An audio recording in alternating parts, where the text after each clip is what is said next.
Hi, I'm Michelle Beck, the founder of Writing for Wellness, and in today's Writing for Wellness exercise we are going to look at the past, the present and the future, and we're going to use those as writing prompts. Now, how we're going to do this is we're going to write then, now and soon. So we're going to do 3 separate Writing for Wellness exercises. Now this is really good if you are wanting to focus on taking yourself out of a situation that you're not comfortable with, or looking to the future and reflecting how far you've come. So I'm going to use another little prompt to help steer you in that direction by saying, how far have I come in the last 5 years? Now hopefully you're able to reflect on the past 5 years and think, yeah, I'm a different person now, I've done X, Y and Z and I've achieved this much. But perhaps you're not in the same space you were in 5 years ago and you may feel negative about that. Either way, I still encourage you to do this exercise because you can look to find a way out of it by adding another little step, which I'll explain after we've done the writing exercise. Okay, so it's past, so what you need to write down is then, leave some space, and then present, what you need to write down is now, and then leave a few lines and write soon. And you're reflecting on 5 years ago. So just bring yourself into the present moment, be really mindful about your surroundings and have a little think about where you were 5 years ago. Okay.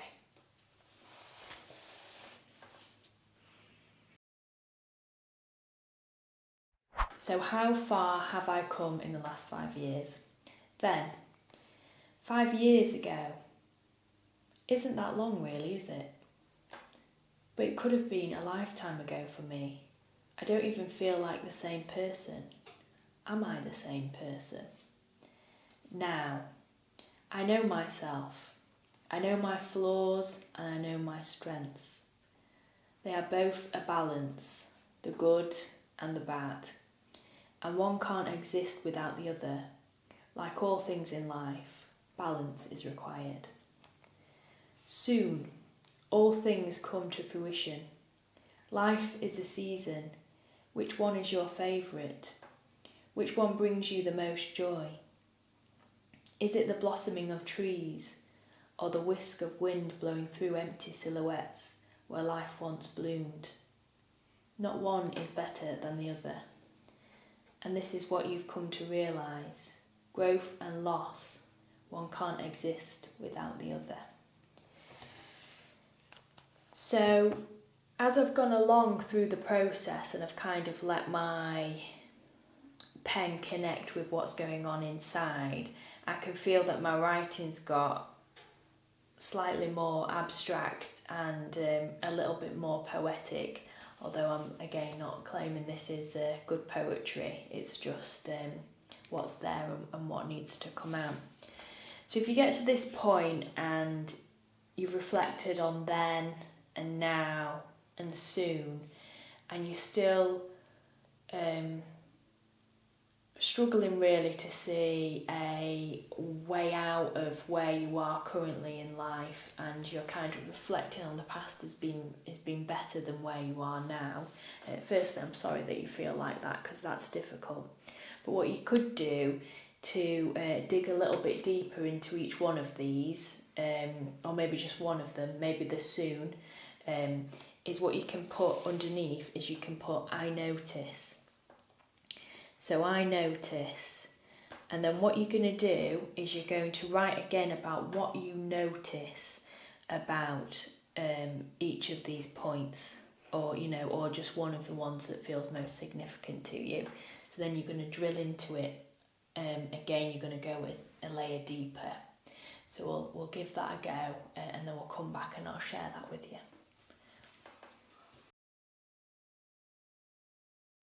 And sorry, I meant to say, just keep these writings very short, so just a few minutes each, or even just a minute.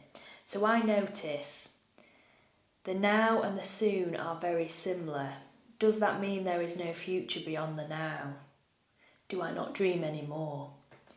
So what I noticed in my writing, and obviously it's difficult for me to say what your writing is without seeing it, that the now and the soon are very similar. And maybe yours are quite distinctively different. But then what I do then is I drill into it again, and I already know where I'm going and where I'd write. I can see that I feel quite content in the now at the moment, and I think as human beings, if we're reflecting too much or if we're projecting too far into the future, that can mean that we're not content in the here and now. So I feel like that is where my writing would go. So what you're doing is you're questioning each step of your writing until you kind of get to that eureka moment where you go, okay, I can see why I feel like this, and then take it a step further, and if you've got soon, maybe do in 1 year's time or in 18 months' time, I would like to be. And the process should gradually lead you to your own answers, which are already inside you anyway. I'd love to know how you get on with this writing exercise, so reach out to me or put it in the comments below.